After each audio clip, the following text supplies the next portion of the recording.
क्षुत्रित्रिधातुभिरिमा मुहुरर्द्यमाना शीतोष्णवातवर्षैरितरेतरा च कामाग्निना अच्युतरुषा सुदुर्भरेण संपश्यतो मनोरुक्रमसीदते में।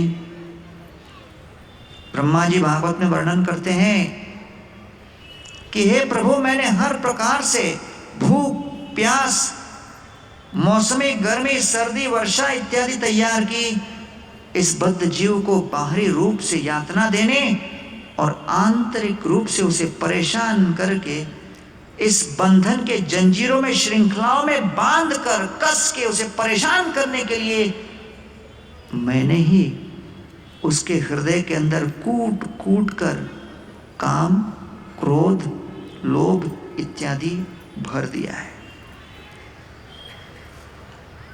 तो प्रभुपाद जी क्रोध का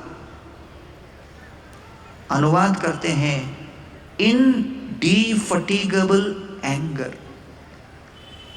क्रोध जो कि ज्वालामुखी की तरह धकता रहता है, कभी समाप्त ही नहीं होता।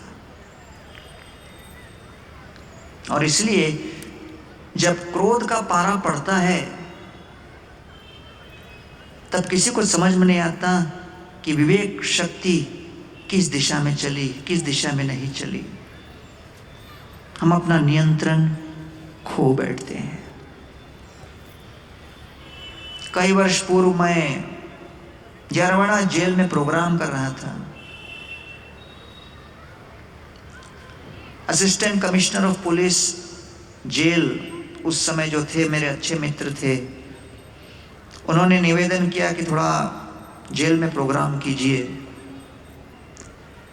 500 कैदी बैठे हुए थे,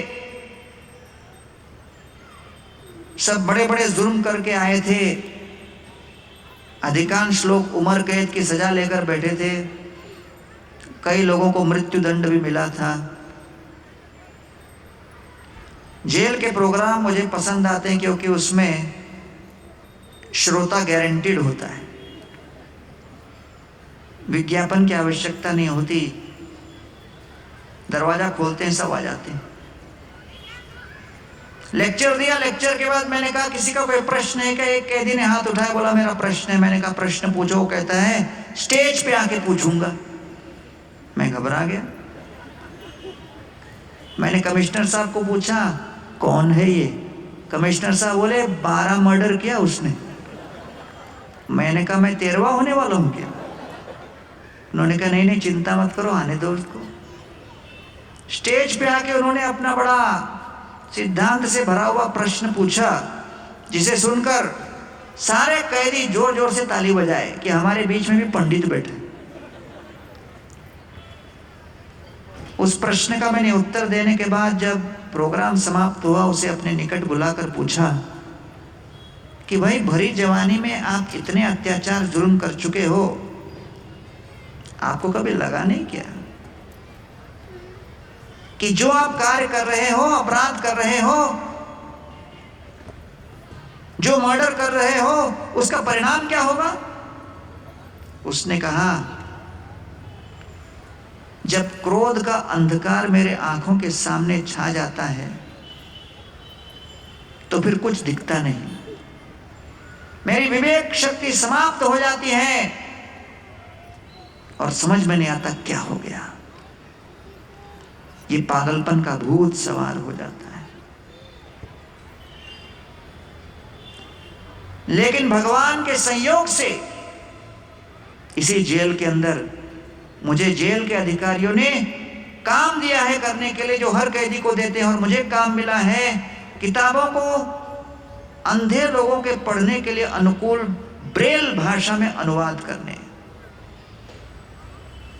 और अभी जो मैं ग्रंथ अनुवाद कर रहा हूं ब्रेल भाषा में, वो है Bhagavad Gita as it is by Srila Prabhupada. तो उन्होंने कहा कि लगता है ये भगवान की इच्छा थी कि यहाँ जेल के अंदर लाकर मुझे आध्यात्मिक ज्ञान प्रदान करे। और कई वर्षों तक उस जेल के अंदर हमारे प्रोग्राम हो रहे थे।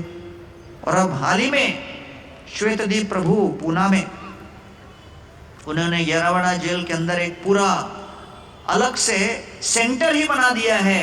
जेल के अधिकारियों ने उनको दे दिया और उस सेंटर के अंदर मेडिटेशन, योगा, कीर्तन, जप, सारे कैदियों को ऑर्गेनिक फार्मिंग और वहां पर गौशाला भी चला दिया।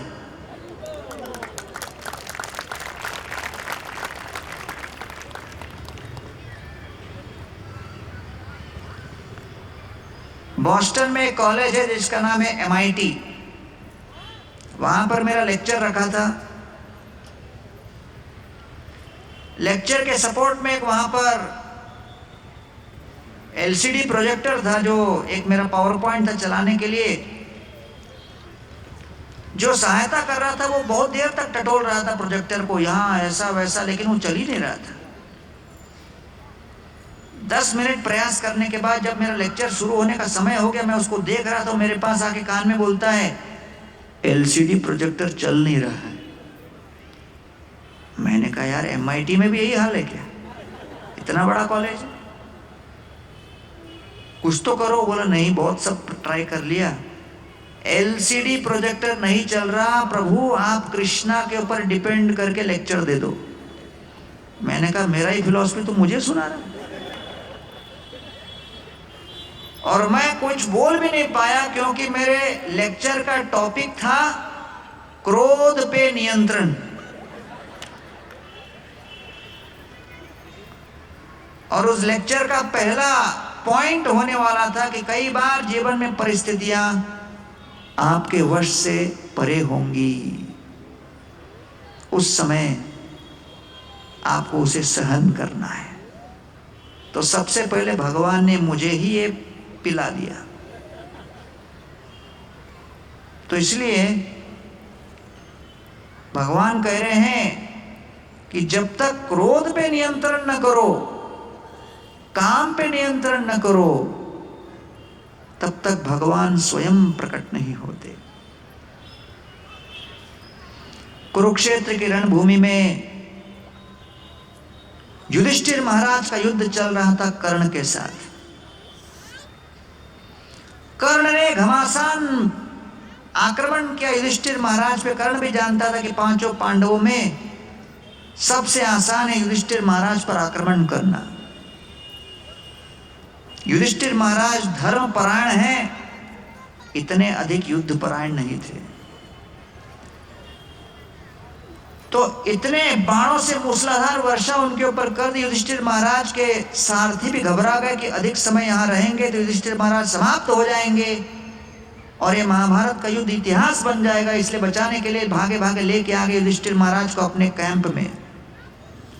अर्जुन श्री कृष्ण को पूछने लगे, श्री कृष्ण देखिए युधिष्ठिर महाराज दिख नहीं रहे, कहाँ गए, चिंता हो रही है, कैंप में ले चलो। जब अपने रथ को कैंप में लेकर गए, देखा कि युधिष्ठिर महाराज लहूलुहान वहां लेटे हुए हैं, कराह रहे हैं। अर्जुन ने पूछा, युधिष्ठिर महाराज सब ठीक तो है? युधिष्ठिर महाराज ने कहा, मैं ठीक हूं, लेकिन अर्जुन मेरा प्रश्न है, कंस का वध करके आए हो ना? अर्जुन ने कहा नहीं युधिष्ठिर महाराज, मैं कंस का वध नहीं किया। मैं तो युद्ध भूमि में देख रहा था कि आप कहां हो। जब आप नहीं दिखे मुझे चिंता हुई और आपको खोजते हुए मैं यहां आ गया। युधिष्ठिर महाराज उठ खड़े हुए, अर्जुन को देख के क्रोधावेश में आके कहते हैं, अर्जुन नालायक कहीं के, मुझे लगा तुम बड़े सुयोग्य योद्धा हो, शौर्य प्रदर्शन करोगे, असली क्षत्रिय के लक्षण प्रदर्शित करते हुए आप कंस का वध करके मेरे सामने प्रकट होगे। लेकिन लगता है तुम तो कायरता के मूर्तिमान स्वरूप हो। धिक्कार है तुमको, धिक्कार है तुम्हारे इस गांडीव को। जैसे अर्जुन ने गांडीव की गाली सुनी, अर्जुन ने तुरंत बाण लिया, बाण को धनुष पे रखा और उस बाण को युधिष्ठिर महाराज के सर पर निशाना लगाते हुए, साधते हुए श्री कृष्ण को कहते हैं, हे कृष्ण, मैंने व्रत लिया कि कोई मेरे इस गांडीव को अगर किसी प्रकार से गाली दे तो मैं उसे समाप्त कर दूंगा।